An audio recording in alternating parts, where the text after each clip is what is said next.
تمام دوستوں کو السلام علیکم۔ آج میں آپ کو ایک بچھو کا واقعہ سناتا ہوں کہ اس بچھو نے ایک انسان کی جان کس طرح بچائی۔ حضرت ذنون مصری رحمۃ اللہ علیہ ایک دن کپڑے دھونے کے لیے دریائے نیل کے کنارے تشریف لے گئے۔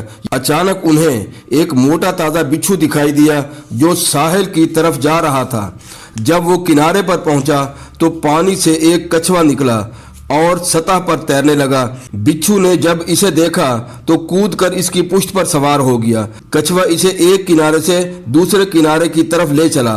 حضرت ذنون مصری رحمۃ اللہ علیہ فرماتے ہیں، میں تمہید باندھ کر دریا میں اتر گیا اور ان دونوں کو دیکھتا رہا یہاں تک کہ وہ دریا کے اس پار پہنچ گئے۔ یہاں پہنچ کر بچھو کچھوے کی پیٹھ سے اترا اور خشکی پر آ گیا۔ میں بھی دریا سے نکل کر اس کے پیچھے پیچھے ہو لیا۔ حضرت ذنون مصری رحمۃ اللہ علیہ فرماتے ہیں کہ میں نے دیکھا کہ ایک درخت کی چھاؤں میں ایک لڑکا گہری نیند سو رہا ہے۔ میں نے دل میں کہا کہ بچھو دوسری جانب سے اس نوجوان کو کاٹنے آیا ہے۔